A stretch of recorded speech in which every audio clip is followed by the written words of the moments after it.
My name's Scott Benefield. I'm a glassblower. And my name's Andrea Spencer, and I'm a flameworker.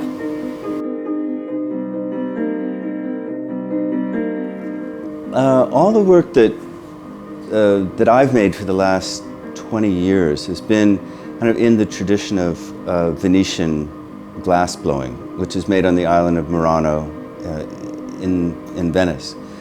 There are different world traditions, sort of glass centers that came up in Bohemia, or here in England and Ireland, or Germany, or Sweden. But the Italian tradition is about 1,000 years old, and they've always made very sort of light, thin glass that has a certain immediacy to it, in that they don't really labor over the glass. Everything is made when it's hot, when it's fluid, and when it's moving, so there's no engraving or cutting or painting on it after it's cold. So everything's done while it's hot. And that the result of that is they became virtuoso glass blowers, that technically they were very, very accomplished. But the aesthetic that followed that was very interesting, because it emphasized the hand skills and the, that sort of that fragile nature of glass.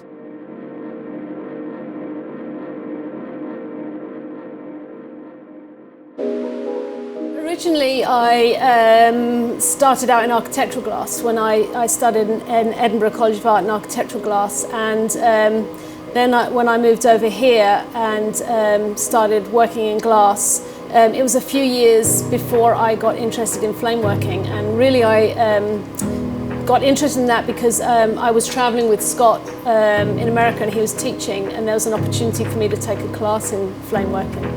And I had an idea in my head of something that I wanted to make, and I took that class and got really hooked on it then.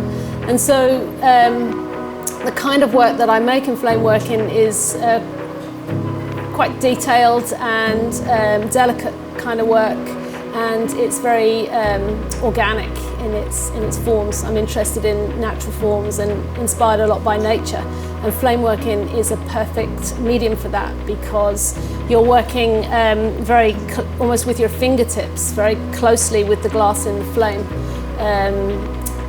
as opposed to here at the furnace, you're working at the end of a longer pipe. So you can get achieve a lot of high-scale detail in that, and that's what kind of fascinates me. But I think that what's held my attention for so long is actually the material and the process. When I started blowing glass, it's such a physically challenging process to work with.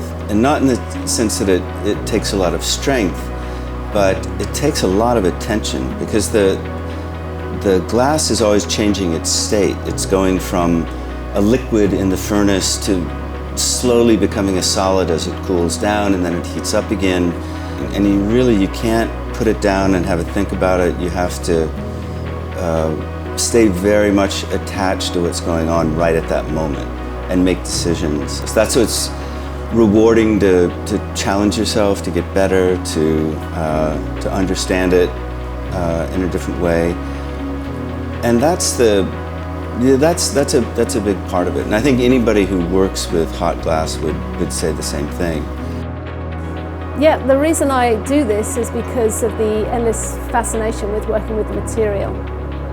It's just the endless fascination, really, of just taking glass, especially working with it hot and melting it in the flame. It's just such a fascinating process to manipulate it that way, and to learn how the material moves, and then to try to, I suppose, have some control over that movement. And to an element, skill building as well.